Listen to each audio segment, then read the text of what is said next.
जय हिंद, नमस्कार शिक्षक साथियों। टारगेट विद ठाकुर सर के यूट्यूब चैनल पे आपका एक बार फिर स्वागत है और हम चर्चा करने वाले हैं वर्ग 2 चयन परीक्षा के रिजल्ट की। इसके बारे में हमने पूर्व में भी वीडियो बनाया था और हमने कहा था कि वर्ग 2 चयन परीक्षा का रिजल्ट कब तक आ सकता है, इसके बारे में कोई पक्का नहीं कहा जा सकता। तो देखिए, एक और अपडेट है वर्ग 2 के रिजल्ट के बारे में। जैसा कि हमने पहले कहा था कि जब तक हाई कोर्ट से ईएसबी को परमिशन नहीं मिलेगी तब तक वर्ग 2 चयन परीक्षा का रिजल्ट जारी नहीं हो पाएगा। ठीक है, अधिक जानकारी के लिए आप 10 सूत्र को भी देख सकते हैं। तो हाई कोर्ट के माध्यम से जब तक ईएसबी को आधिकारिक आज्ञा नहीं मिलेगी तब तक रिजल्ट जारी नहीं होगा और जैसे ही ईएसबी को अनुमति मिल जाएगी, लगभग 8 से 10 दिन के भीतर अनुमति मिलने के बाद ही आपका रिजल्ट जारी होगा। ऐसा भी बताया जा रहा है कि बस रिजल्ट लगभग तैयार है, लेकिन हाई कोर्ट की अनुमति का इंतजार है। तो फिर ये मामला हो सकता है दोस्तों थोड़ा लंबा भी खिंच जाए। तो मेरे ख्याल से तो आप अभी इस ओर बिल्कुल ध्यान ना दें और अगर वर्ग 3 के लिए एलिजिबल है तो वर्ग 3 की भर्ती तैयारी पे अपना फोकस करें। अगर वर्ग 3 के लिए आप एलिजिबल नहीं है तो वर्ग 1 के लिए एलिजिबल है तो उसकी चयन परीक्षा के लिए, उसकी पात्रता परीक्षा के लिए आप तैयारी करना शुरू कर दीजिए।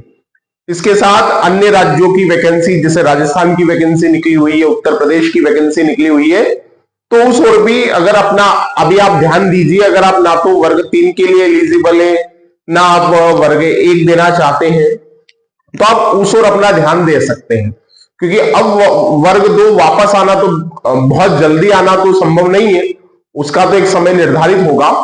तो आप इन भर्ती परीक्षाओं की ओर अपना समय लगाएं, लेकिन यह जरूर है कि अनुमति जैसे ही ईएसबी को मिलेगी उसके 8 से 10 दिन के भीतर आपका रिजल्ट जारी हो जाएगा।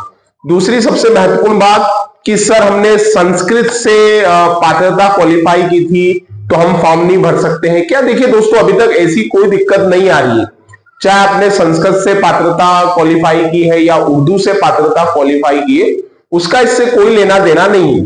बस लेना देना यह है कि संस्कृत, उर्दू जैसे विषय जो पिछली बार हुआ करते थे वो विषय अब भर्ती परीक्षाओं में शामिल नहीं होंगे। एक नया सिलेबस है और नया सिलेबस है तो आपको भाषा विषय चुनने की आजादी नहीं है। आप सभी के लिए एक समान सिलेबस है। क्लियर है? सभी के लिए कैसा सिलेबस है? तो हमने कहा सभी के लिए समान सिलेबस है, किसी के लिए आगे पीछे का सिलेबस नहीं है।